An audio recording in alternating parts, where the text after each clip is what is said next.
Every meter could be my last.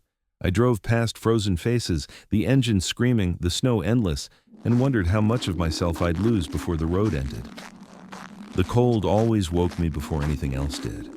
Not the distant rumble of trucks, not the voices of the men in the dark, not even hunger, gnawing like a half-starved dog at the inside of my ribs.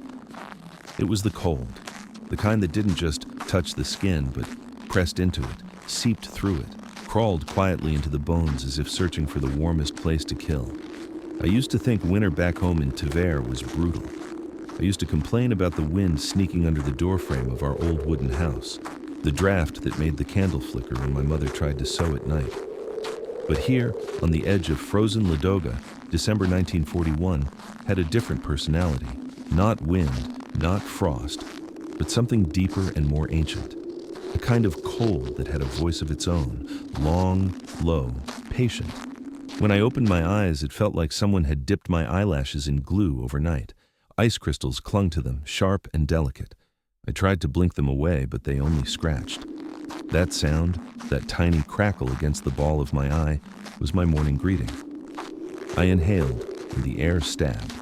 It smelled of fuel, burnt oil, wet canvas, men who hadn't washed in weeks, and the distant sweetness of frostbitten pine from somewhere far beyond the camp. Each breath was like swallowing a mouthful of needles. I didn't move right away.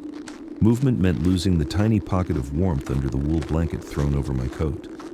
Movement meant acknowledging the day had begun, and with it my duty, the truck, my ZIS-5, my stubborn metallic companion whose rattling engine tone I could recognize among 100 others.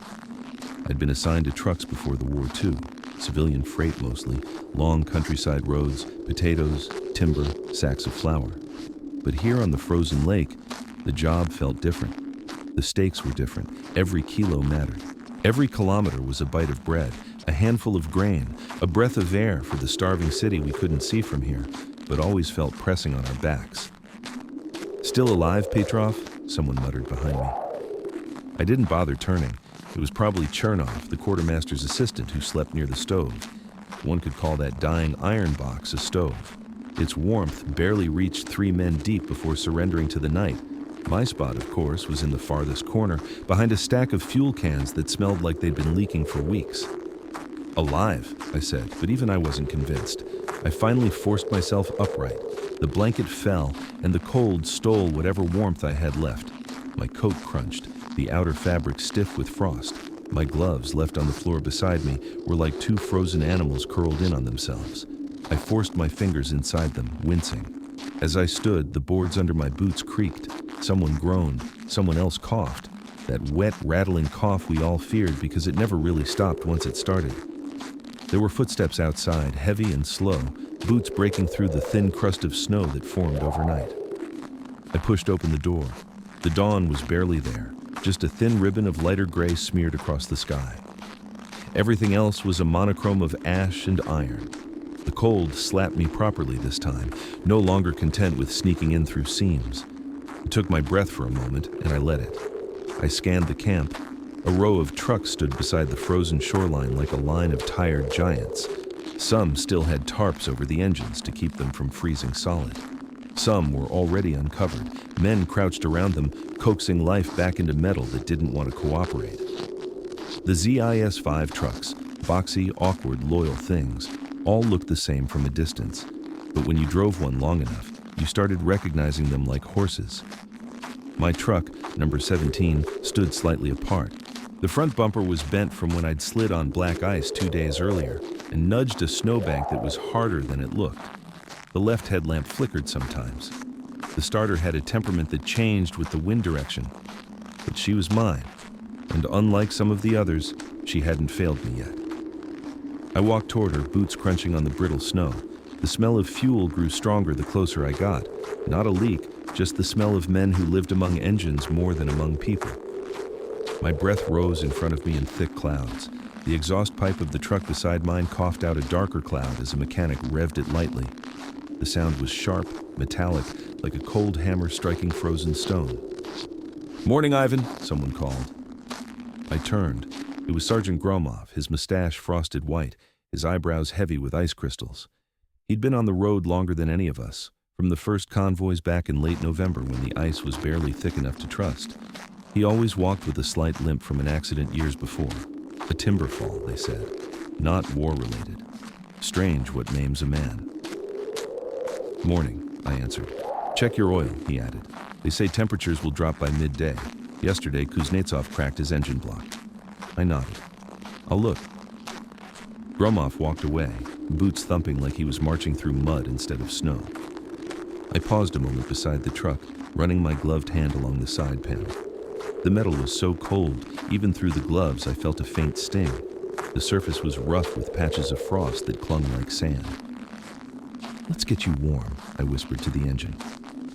The routine began like it always did. Lift the tarp. Let the cold air strike the engine block like a whip crack. Smell the congealed oil, thick like syrup gone stale. Pull off the crank handle, turn it. Feel the resistance, heavy, stubborn, almost insulted that I dared disturb its slumber. I checked the bolts. Some were loose. They always loosened in this temperature. Metal shrinks. Men shrink. Nothing grows in this cold except fear. I unscrewed the oil cap. A puff of white mist rose as if the engine exhaled. I dipped a finger. The oil felt like tar, thick, half solid. It would need warming. Everything would. Then the rations. A tin of kasha frozen into a single brick. A piece of black bread that tasted of mold and sawdust. A lump of sugar that we guarded like treasure. I chewed the bread. It was hard as wood. The taste mixed with the faint tang of diesel lingering on my gloves. But food was food. As I ate, I looked toward the lake. From this distance, Lake Ladoga looked like a vast white desert, smooth in some places, cracked and jagged in others. The ice road, the road of life as the newspapers called it, was not a single fixed trail. It was a shifting, living artery marked with pine branches and flags that stuck out of snowdrifts like skeletal fingers. Every night, engineers went out to measure the ice thickness, mark new cracks, reroute the path. Every morning, we heard new rumors. A truck that broke through near a Sinovets, another lost to a sudden pressure ridge, a convoy halted for hours by shelling. I'd only been on the road 3 times so far. Each time felt like balancing on a blade that could snap without warning. Behind me, the camp stirred. A soldier cursed as his glove stuck to a cold metal latch. Somewhere a kettle hissed, though barely. Water tried to freeze even while boiling. Someone laughed at something dark or stupid, the kind of laugh that came from exhaustion, not joy. I finished my bread and wiped the crumbs off my coat. They froze instantly. Then the waiting began. The worst part. Waiting had its own sound, a sort of stretched silence broken only by the shuffle of boots, the cough of an engine, the low murmur of men trying to keep their doubts quiet. I leaned against the truck's wheel. The rubber was stiff like bone. My fingers, even inside gloves, felt numb and untrustworthy. The metal of the truck creaked occasionally as if settling. The air around me had the sharp smell of cold iron mixed with the bitter scent of kerosene. I closed my eyes. In the darkness behind my eyelids, I imagined the path ahead, the long, white emptiness, the faint groan of the ice under the wheels, the steady vibration of the engine through the steering wheel, the hum that slowly, slowly lulled a driver toward sleep even as the cold clawed at him from every side. Last trip, I almost dozed off, just for a moment, a blink that lasted too long. The wheel slipped. The truck listed slightly to the right. When I jerked awake, my heart slamming against my ribs, I realized 1 more second would have sent me skidding into a pressure crack wide enough to swallow the entire front axle. I still felt the echo of that moment, a cold sweat beneath layers of wool. A gust of wind blew across the camp now, and the canvas tarps flapped like wings. The temperature dropped another degree, maybe 2. My breath hung heavier. I straightened and checked the fuel tank. Half full. Enough for the crossing. The smell of gasoline rose, sharp and oddly comforting. Gasoline meant motion. Motion meant warmth. Brief, fleeting warmth radiating from the engine block once it finally roared to life. Looking at the truck, I felt something strange. Affection, maybe. Reliance. Fear. Because no matter how well I prepared, how well I coaxed the machinery, there was always the truth beneath it all. This truck was the only thing between me and the lake swallowing me whole. And yet, every morning, I climbed into it willingly. "Petrov!" a voice barked. I snapped my head up. It was Lieutenant Anokin, stamping his feet as if trying to crush the cold itself. His cheeks were raw and red, nose dripping, mustache frosted like a baker's sugar. "Convoy briefing in 10 minutes, he said, rubbing his gloved hands. "Get your truck ready. You're in the second column today." "Yes, Comrade Lieutenant." He lingered a moment, breathing heavily, then, softer. "And tighten that front wheel. Looks wobbly." I nodded again. He left. I crouched to inspect the wheel. He was right. The lug nuts were slightly loose. I reached for my wrench, metal biting my glove like teeth, and began tightening them one by one. Each twist made my wrist ache. The cold made tools weightier, more hostile. But repetition was a strange comfort. At least my hands remembered what to do, even when my mind felt fogged by sleepless nights and half-frozen thoughts.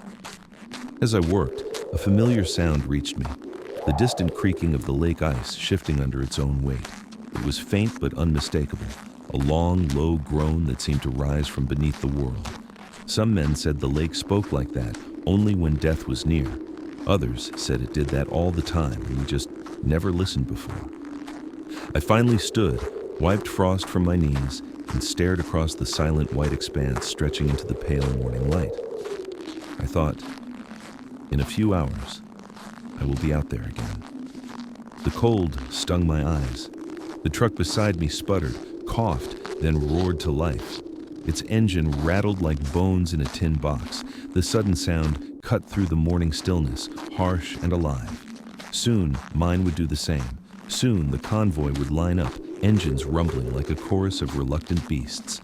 Soon, we'd crawl onto the ice, carrying sacks of flour, drums of fuel, crates of ammunition, whatever the city needed to survive one more day. But for now, the world held its breath. And I breathed with it, waiting, always waiting.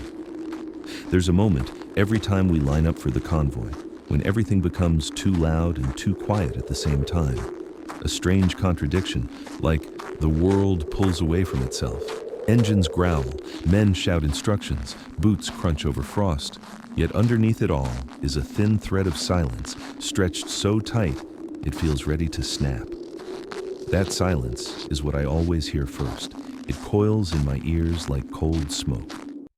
This morning, it felt heavier than usual. The convoy gathered in a long, staggered line near the shoreline. A row of dark shapes hunched under the pale sky, their exhaust clouds rising like columns of ghost-gray smoke. Trucks vibrated, shuddering like horses before a difficult climb. Men paced beside them with tools, shaking off numbness from fingers that barely obeyed. Someone cursed as his starter jammed. Another banged the side of his engine with a wrench as if threatening it into obedience. My ZIS-5 had agreed to wake up after 3 attempts, the engine coughing like a dying old man before finally clearing its throat with a burst of deeper rumbling. The sound vibrated through the steering wheel, through the floorboards, up my boots. A low, steady hum that felt almost like a heartbeat, mine or hers, hard to tell. I listened carefully to the rhythm.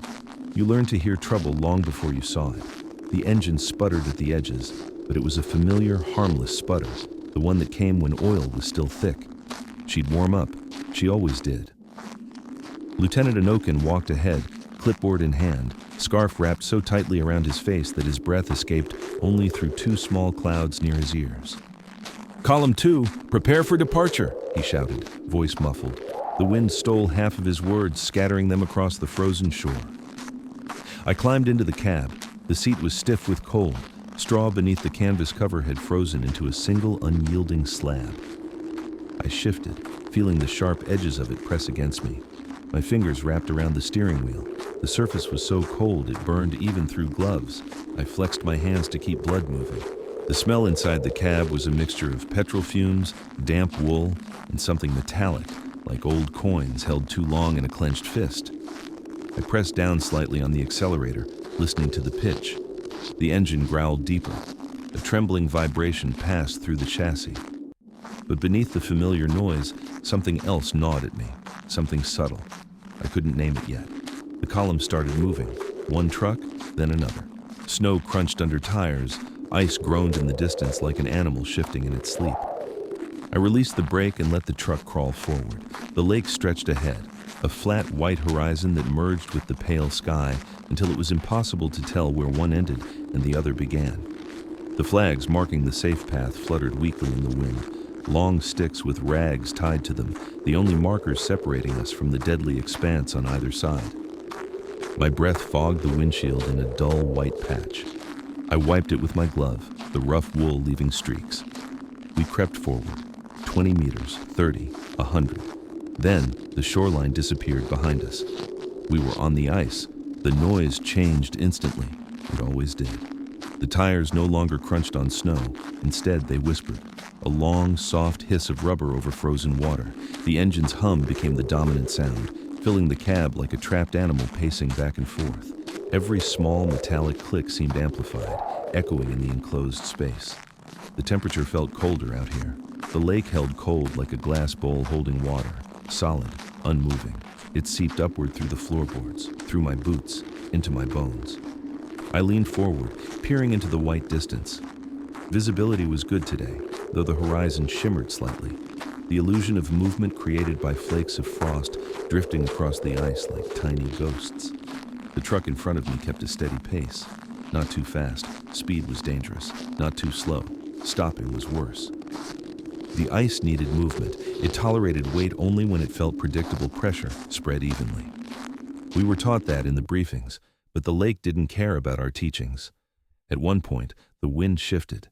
It carried a faint, distant rumble. My first thought was artillery.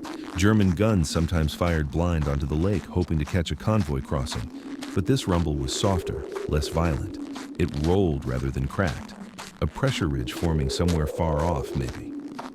I tightened my grip on the wheel. The engine sputtered once, a quick cough. I frowned. The ZIS had done that before, but not like this. The sound had a different edge, a sharper, hollow tone, like the last breath sucked through a cracked tooth. I listened carefully. For a moment, nothing. The engine smoothed out again. Then it happened a second time, longer, a deeper dip in power. The truck slowed slightly, the wheels rolling with a drawn-out moan. "Come on, girl. Not now," I muttered under my breath. I added a touch more throttle. The engine responded reluctantly, as if dragging itself uphill. A slight vibration pulsed through the chassis, subtle, but wrong. Something inside me tensed. The convoy continued its slow advance.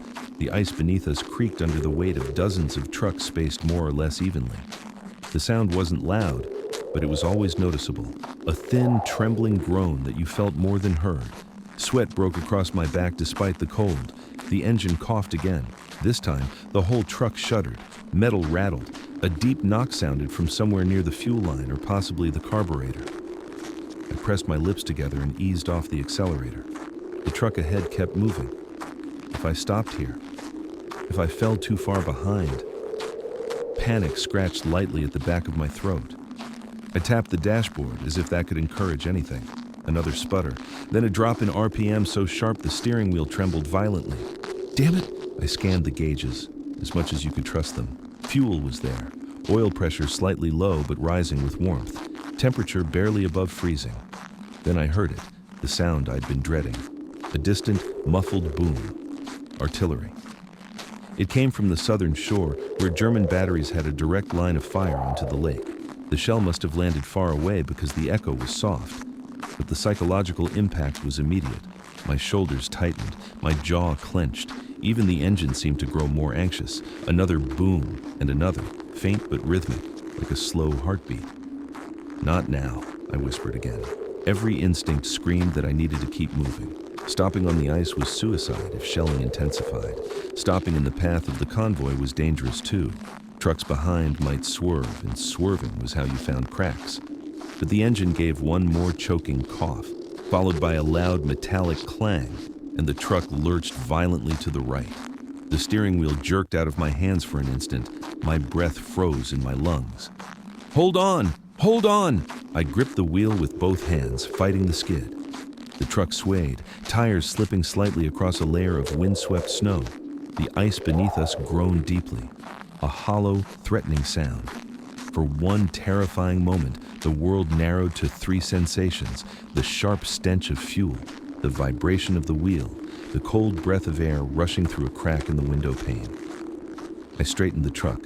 The engine sputtered weakly, struggling to stay alive. Another clang. Then, silence from under the hood except for a low trembling rumble. Something was very wrong. I eased off the throttle. The truck slowed. Not stopped. God no. Just slowed.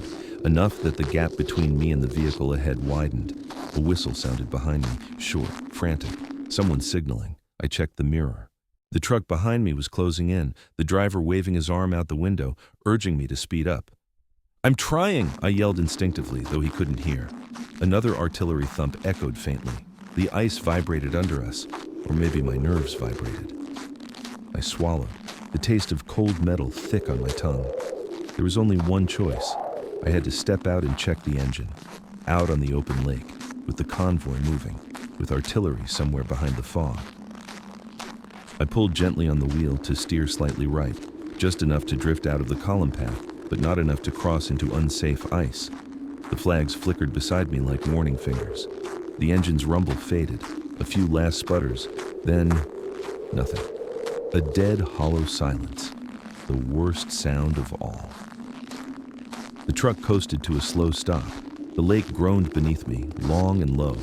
The truck behind honked, a harsh, angry blast, then swerved slightly left to avoid me. For a moment I thought he'd lose control and slide into a crack himself, but he managed to straighten. My breath came fast, icy in my throat. I opened the door. The wind bit instantly at my face. The temperature out here seemed even colder than on shore. My eyelashes stiffened. Frost crawled over the edges of the windshield. The silence was immense, except for the distant artillery and the creaking ice. I stepped down onto the frozen surface. The sound was soft, too soft, a thin crook beneath my boots. I swallowed again. I went to the front of the truck and lifted the hood. The metal almost tore my gloves off with its frozen grip. A wave of cold mist rose from the engine. I leaned in.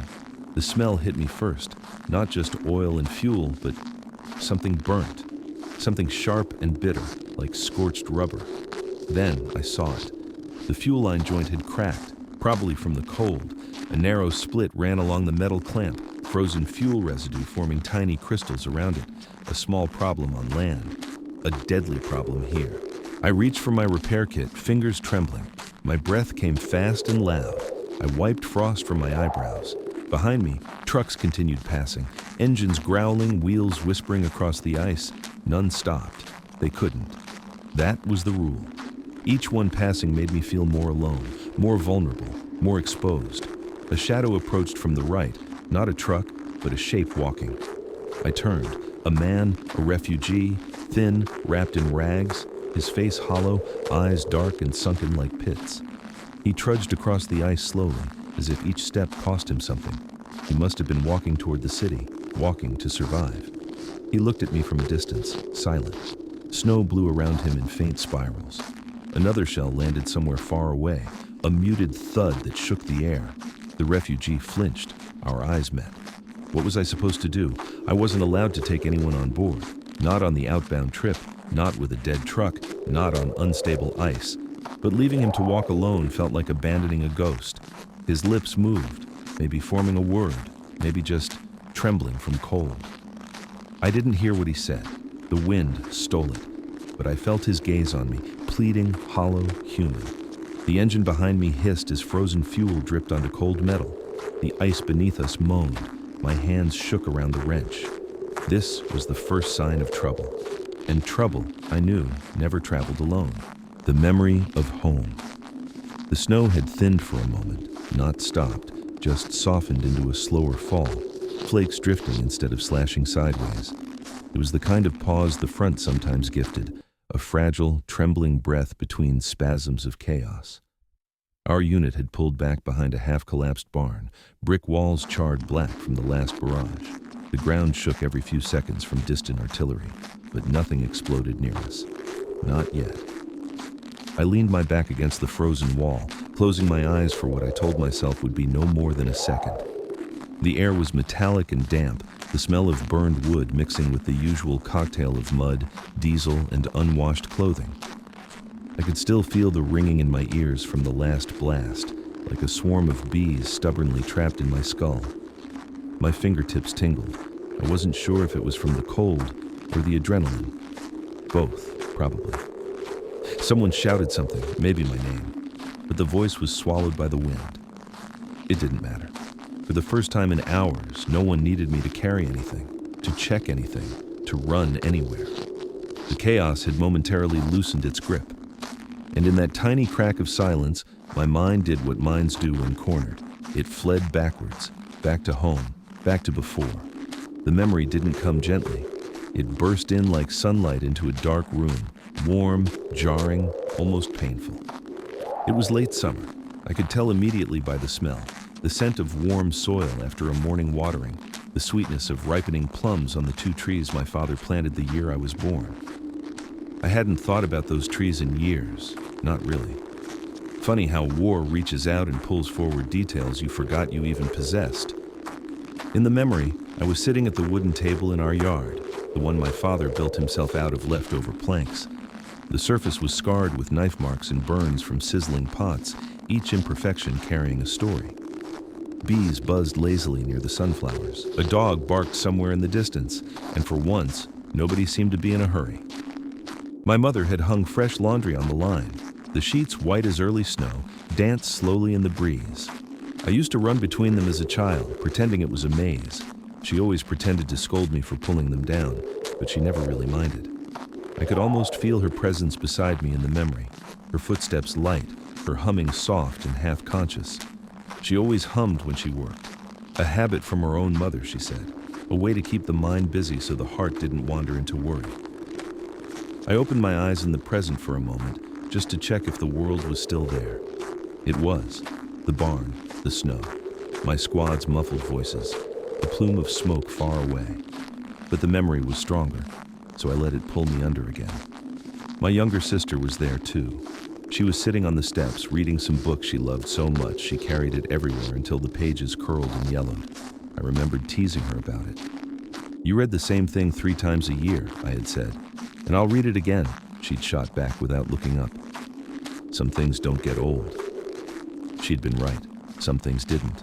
The smell of home, the sound of the wind weaving through grapevines, the look in my father's eyes when he laughed. At that moment in the memory, he was trimming the vines, carefully, precisely, as if each tendril were fragile crystal. He worked in silence, but it wasn't the heavy silence of the front. It was peaceful, intentional, the kind of silence that makes you feel safe without knowing why. I remembered watching him, thinking how steady his hands were, how slow his breathing seemed, how impossible it was to imagine that anything could ever shatter that moment. But things do shatter, and sometimes they don't break clean. They tear, stretch, and splinter in ways you don't notice until it's too late. The memory shifted. They often do when you linger on them too long. It wasn't the same scene anymore. Suddenly, I was standing in our kitchen. It was early evening, the sky turning a soft orange through the window. My father was stirring something in a pot. My mother moved from counter to stove with a kind of simple rhythm, a dance choreographed by years of routine. I could feel the warmth of the room, hear the quiet clicking of the gas burner, smell the soup simmering. I'd forgotten what warmth felt like, not physical warmth, but home warmth, the kind that settles in your bones and stays there, even if you don't realize it. I remembered the conversation from that evening. Nothing important, nothing dramatic. Precisely because it was so ordinary, it stayed with me. "You're leaving tomorrow," my mother said in the memory, not looking up from the bread she was slicing. "Yes," I had answered gently, because I didn't want to upset her. She nodded once. No tears, no trembling, just a slight pause. "Take care of your feet," she said finally. "Cold ruins a person faster than fear." It was such a mother thing to say, practical, simple, true. And I had smiled, thinking she was exaggerating. Now, leaning against the frozen barn wall, my feet burning with the cold even through the thick socks and boots, I understood the truth of it. Cold does ruin a person. Slowly, silently. A little more every day.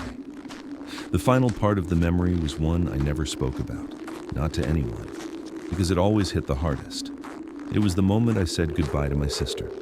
She had walked me to the gate, pretending to be annoyed, but clearly trying not to cry. She always played the tough one, even though she was the softest of us all. You'll write, right? She asked. I'll write, I promised, and you won't forget to bring me something. Something interesting. Something from another place. What do you want? I don't know. Surprise me. Her voice had cracked just slightly, like a twig under too much pressure. And I remember ruffling her hair, knowing she hated it, because it made her look childish. She swatted my hand away, pretending to be angry but grinning despite herself. Come back normal, she said, not different. I had laughed, actually laughed, as if anything could change me. And then, the gate opened. I stepped through. She stood there watching me, small but still defiant, arms crossed, chin lifted. I turned back twice. Both times she waved. That was the last completely peaceful memory I had before everything changed, before the world split into before and after. A shell detonated somewhere close enough to shake the ground beneath me. The memory shattered like glass. I snapped my eyes open to the present again. Snow, smoke, cold air stabbing my lungs. Someone shouted orders. We were moving again. Hey! Koval yelled at me, his face smeared with soot and frost. You alive? Yeah, I said automatically, just resting my eyes. He smirked. No time for dreaming. We're back in it. Dreaming. If only that was what it had been. Memories weren't dreams. You couldn't wake up from them. You carried them with you like a second heartbeat. Quiet, but constant. As I pushed myself off the wall and adjusted my gear, I realized something unsettling. The memory had felt so real, so vivid, that for a moment I'd forgotten where I was, forgotten what surrounded me, forgotten the darkness waiting on the edges of every step. And maybe that was why soldiers clung to memories, not because they wanted comfort, though sometimes they did, but because memories reminded them they had once been something other than this, other than cold, scared, exhausted, angry, numb. Memories were proof that they had lived, and that they might live again, if fate allowed it, if anything remained after the next hour, the next day, the next attack. The snow thickened again, the wind picked up. The temporary pause was over. Reality reclaimed us with both hands, but inside, beneath the layers of fear and fatigue, a small ember of warmth flickered. A kitchen, a garden, a wave from the gate, a life that felt impossibly far away, yet still mine, still real, still waiting. If I survived long enough to see it again, the world didn't end with a scream. It ended with a crack, sharp, distant, almost insignificant, a sound you could easily mistake for a branch snapping under winter frost. But everyone at the front learns quickly. The small sounds are the ones that kill. The big explosions, the ripping thunder of artillery, those you can hear, react to, brace for. It's the quiet warnings that take your breath before you even know it's gone. The crack came from somewhere beyond the tree line, a direction we thought was safe, a direction command claimed to have been cleared, but nothing is ever cleared, nothing is ever safe. We were advancing in a staggered line through the frozen field, boots crunching on the crust of old snow. Visibility was poor. Morning fog mixed with the smoke of burned-out vehicles created a heavy gray curtain that blurred shapes into ghostly silhouettes. You couldn't tell friend from enemy until they were close enough to hear breathing. The cold was so complete it had moved past pain into numbness. My fingers felt thick inside the gloves, like they no longer belonged to me. My breath crystallized instantly, forming frost around the edges of my mask. Koval walked a few meters ahead, humming under his breath as he always did when he felt uneasy. It was his way of keeping the fear from spilling into his thoughts. A tune I recognized. Something folk, something old, something that probably carried memories like mine. The crack came again, and this time I saw the mist of shattered bark erupt from the trunk beside him. Sniper.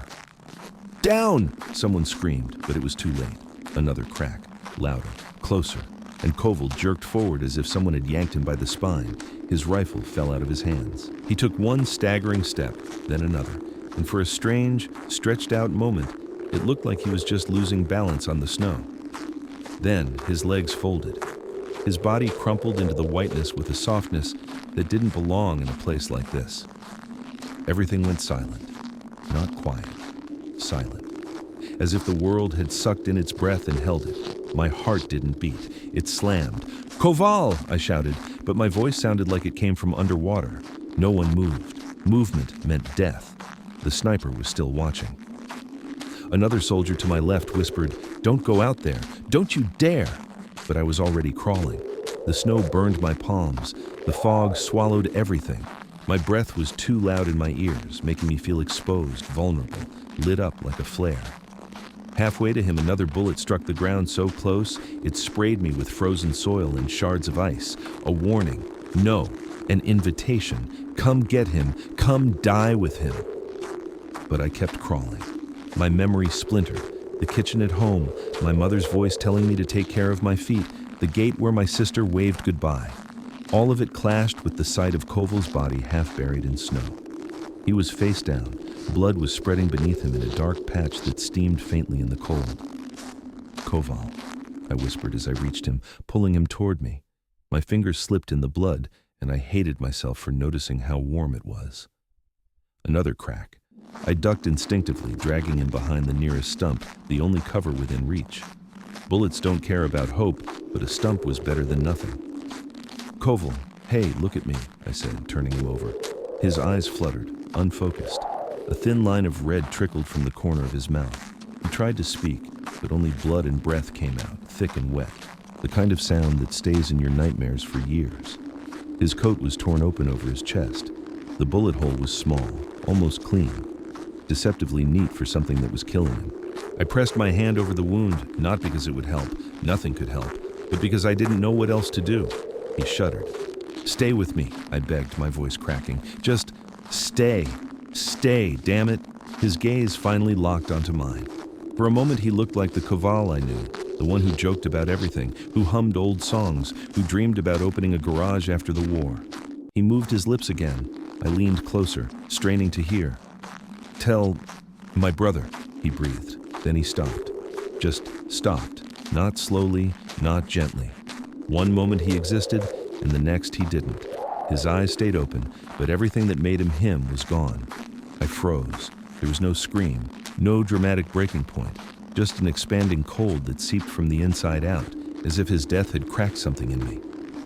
Behind us, the squad still waited for orders. No one dared move.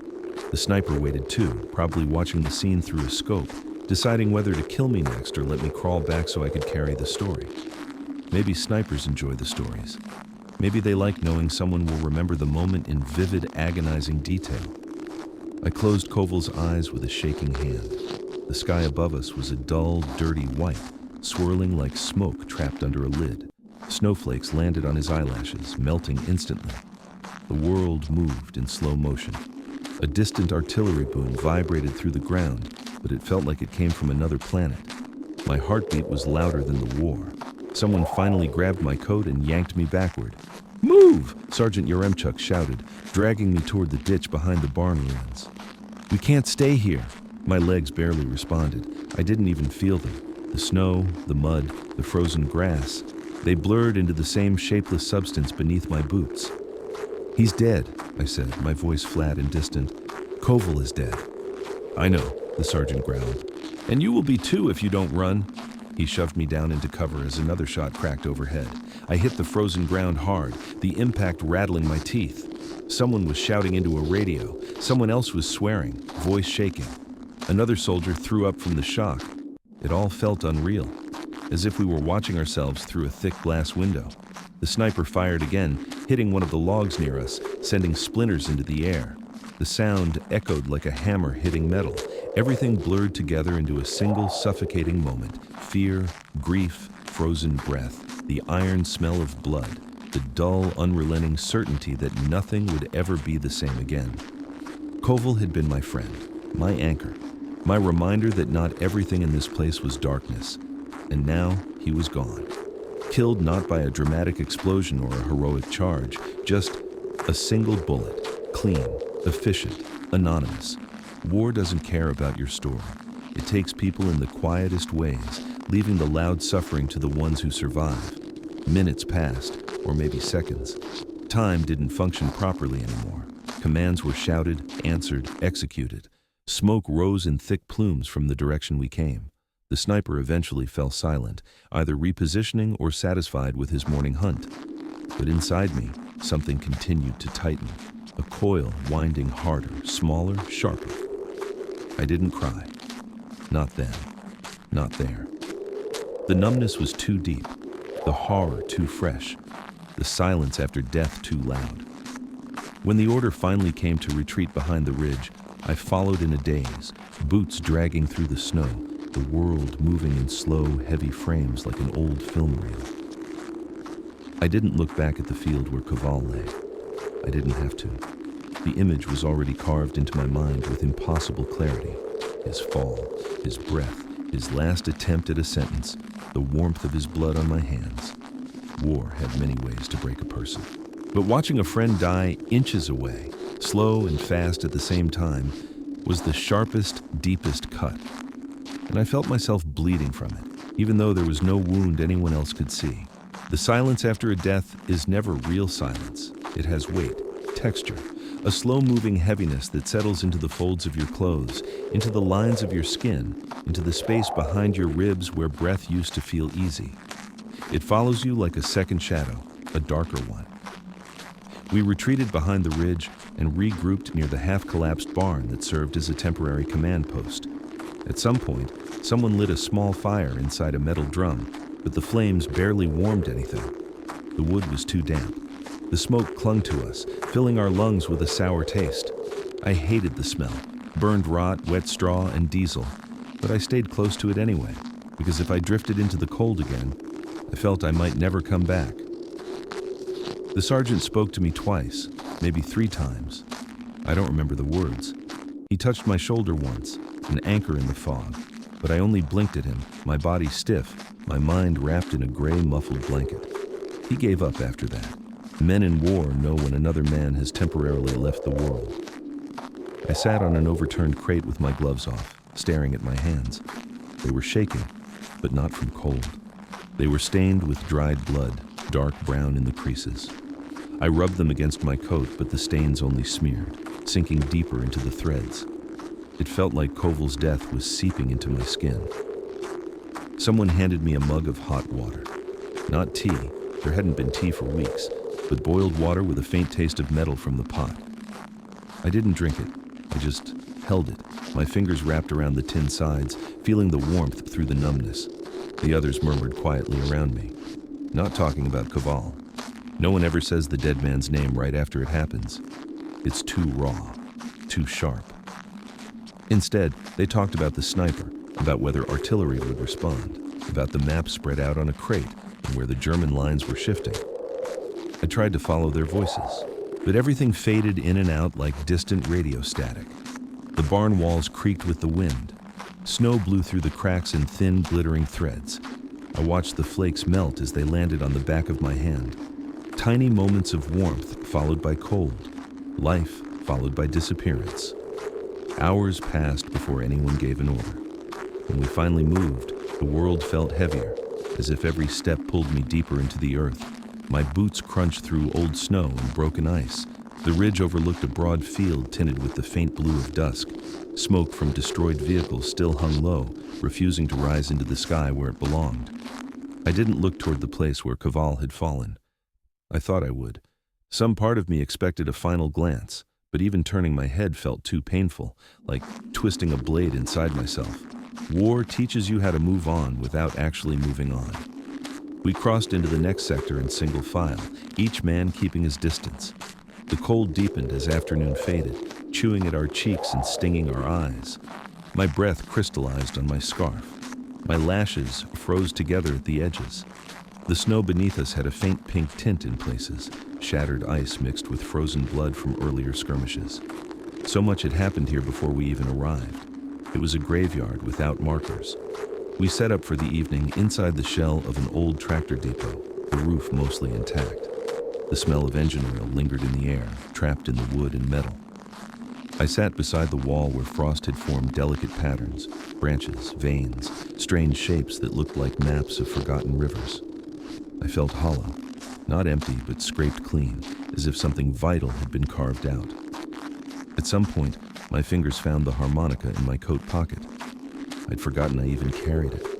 A gift from my sister before I left. For loneliness, she had said.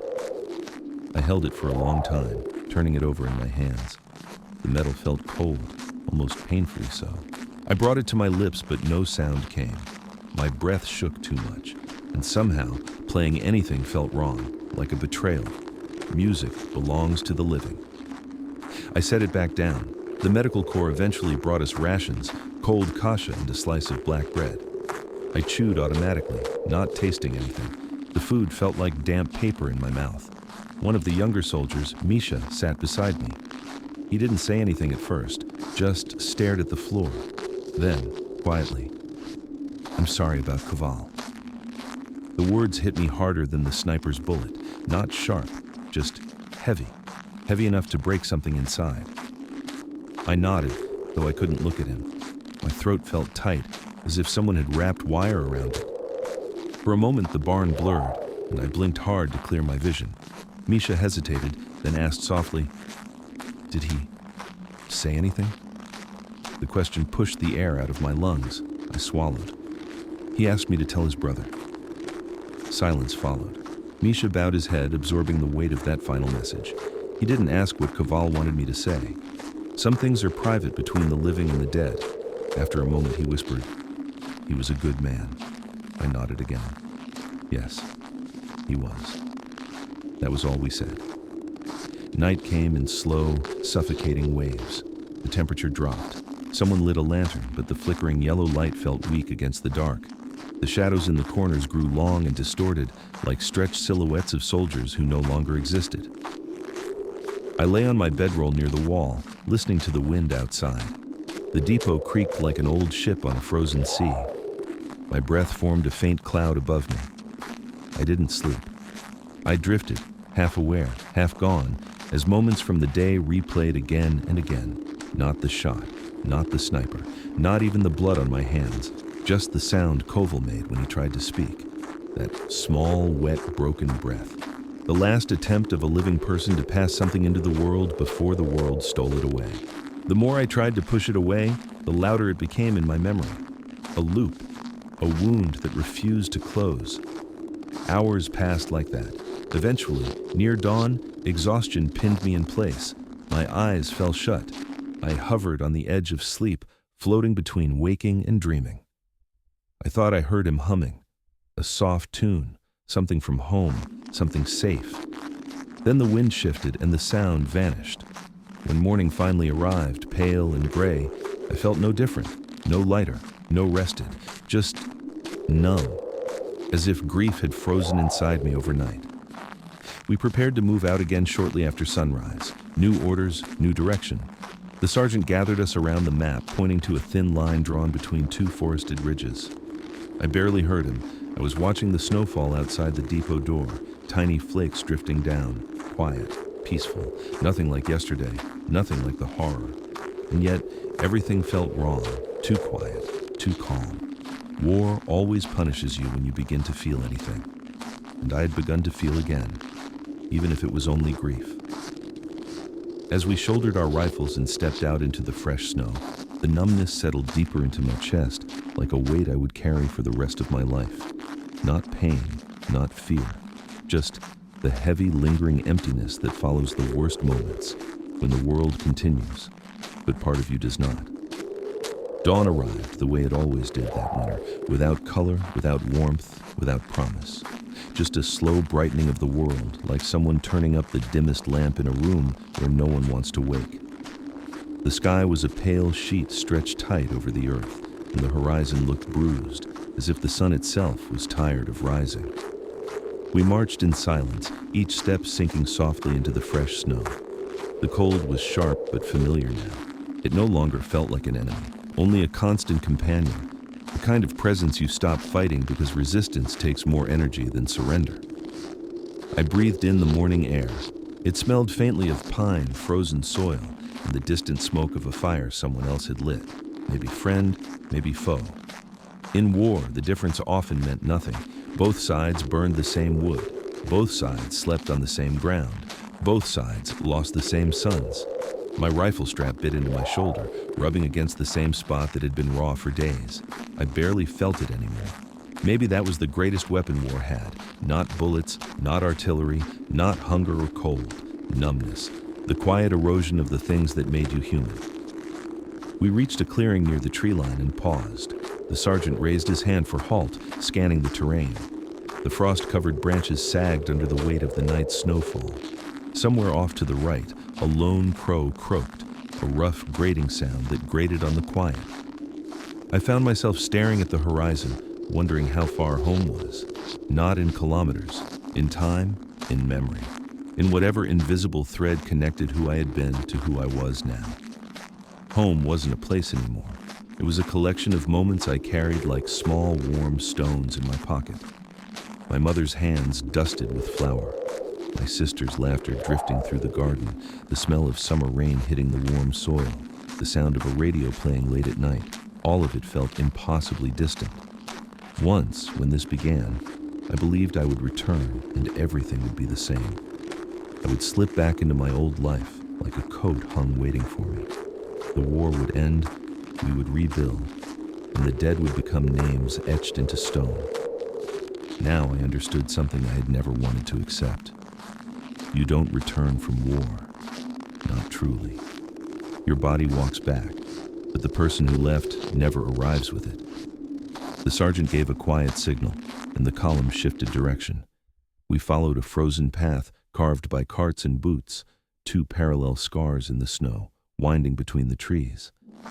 My breath rose in slow clouds as I walked. The air smelled clean, sharp, too clean almost, the kind of clean that follows devastation. We passed the ruins of a small farmhouse, its roof collapsed inward, snow filling the gaps like a white shroud. A wooden wheel leaned against the wall, half buried. Scattered tracks, human, animal, crisscrossed the yard. Someone had lived here once. Someone had woken up to warm bread, to laughter, to arguments over small, trivial things that mattered, because life had the luxury to be ordinary. Now it was just another silent place, swallowed by winter. War took everything, the living, the dead, the memories, even the buildings. Nothing was immune. It left behind hollow shells and frozen ghosts. We continued on. Hours later, the column stopped again near a frozen creek. The sergeant dismissed us for a short rest. Men sat on stumps, on rocks, anywhere their legs could fold. Some smoked, some stared into nothing. Some took slow sips of whatever warm drink they had left. I wandered down to the creek's edge. A thin layer of ice covered the water, so clear I could see the dark shapes of stones beneath it. The surface was unbroken, perfect, untouched. When I knelt and brushed my glove over it, frost gathered at my fingertips. The cold bit through the fabric, sharp and immediate.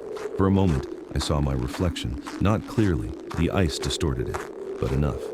My face looked older, more sunken, eyes darker, stubble uneven, dirt smudged across my cheek where I must have brushed against something earlier. I looked like a stranger wearing my uniform, a stranger carrying my memories. I exhaled slowly. The breath fogged the ice, blurring my reflection again. When it cleared, the face looking back at me seemed even less familiar. "Are you praying?" The sergeant's voice came behind me. I shook my head. "Just thinking." He grunted as he crouched beside me, rubbing his hands together for warmth. "Thinking is dangerous out here." "I know." We watched the creek in silence for a moment. Only the faint whisper of wind moved through the trees. "You did what you could for him," the sergeant said quietly. "I don't know if I did enough." "No one ever does," he paused. "But the dead don't judge us, only the living do, and we judge ourselves worst of all." I didn't respond. Words felt too small. The sergeant stood, groaning as his knees cracked. "Come on," he said. "We move soon." I stayed by the creek a few seconds longer, letting the cold seep into me. Not because I liked it, but because it helped me feel something. Even pain was better than the hollow stillness that had filled me for days. As I rose and followed the path back to the squad, a strange clarity settled over me. Not hope. Hope was a luxury for people far from front lines. It was something simpler, something quieter. Understanding. A realization that survival was not about strength or courage or skill, It was about enduring the moments you didn't think you could endure, about walking forward when the ground felt like quicksand, about carrying the weight of the dead without letting it crush you. The world ahead remained uncertain. Maybe we would live until spring. Maybe we would not. Maybe I would see home again. Maybe home would no longer exist when I returned. But I walked, step after step. Not because I believed in victory, not because I believed in fate or justice or redemption. I walked because there was nothing else to do but keep moving. War strips away everything unnecessary, everything fragile, everything hopeful, but it cannot take away the simple act of placing one foot in front of the other. As long as I walked, I was still alive. And as long as I remembered, Koval, the others, the ones who would never walk again, then something of them lived on through me, not in glory, not in triumph, but in the quiet persistence of survival. The sergeant shouted the order to march. The column shifted into motion. Snow crunched beneath dozens of boots. Breath rose in small clouds. Rifles clinked softly against gear. I took my place among them. The cold air filled my lungs, and I walked forward into a future as silent and vast as the winter around us, with grief behind me, with numbness inside me, with the weight of memory guiding every step, but still moving, still breathing, still human, somehow, even here.